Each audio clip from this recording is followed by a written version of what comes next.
Karong gabi una migo dili ta mag fast food kay ang atong menu diretso gud gikan sa probinsya. Mao ni ang authentic Bisayang manok, wala ni filter, wala pod ni arte. Ang exercise ani kada adlaw, dagan, lupad, gamay o pangitag ulod mao nang humok ug lami gyud ang unod ani. Human sa atong pag-ihaw migo ato nang ibutang ang naghilo-hilo nga margarin aron maoy magdala og pagpadangog sa atong mga lamas dayon o kayo aron dili lahayon.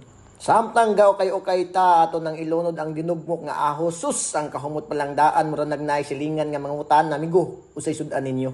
Isunod nato ang sibuyas ug atsal, koris-korison lang og tarong hangton mahumok ug magkasinabo tanan Ricardo. Murag barkada ba basta makayusa, siguradong lami gud ang resulta.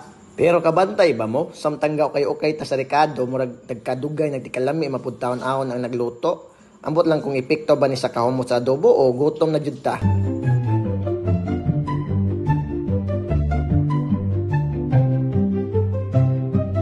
Dayon isunod na nato ang atong Bisayang manok. Hinahinayon lang og luto aron musuyop gud ang lami sa tanang Ricardo. Samtang nagbuka lang adobo, ang humot murag makapagawa sa silingan. Bisag wala sila giapas. Basin ang uban magdala na dayon og plato abi nilang naay libre.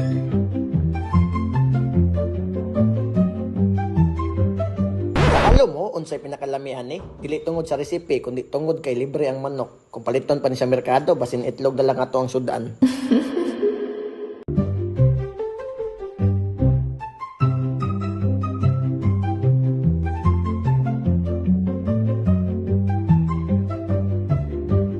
Karon ato na dayon ni butangan og gamayng patis, dili lang para maparat, kundi aron modugang pagyud ang kalami. Pero hinaynayan lang ha, basin ang adobo mahimong sabaw sa patis. Dayon, butangan nato og gamayng tubig aron makontrol ang kaparat ug mas mosulod pagyud ang kalami sa manok. Kay kung walay tubig, basin ang una nimong mahurot dili ang adobo kundi lang bugos nga kalderos kanon. Og sa dihang nakalimtan di ay nato og video ang pagbutang sa tanglad no. Aw, pasensya na gyud migo, mao ni basta gutom ng kameraman, maayo na lang kay naay tanglad sa sulod.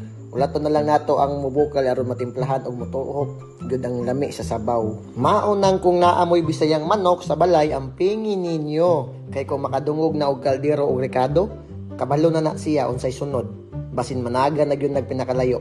Mao na to migo, luto na atong Bisayang manok nga adobo. Panahon na para mangaon, ayaw kalimti. Kung lami ang sudan, ang rice cooker ang unang kapuyon ug ang diet ug manapod sugdan. Dagang salamat mga amigo. Ug maayong gabi sa tanan.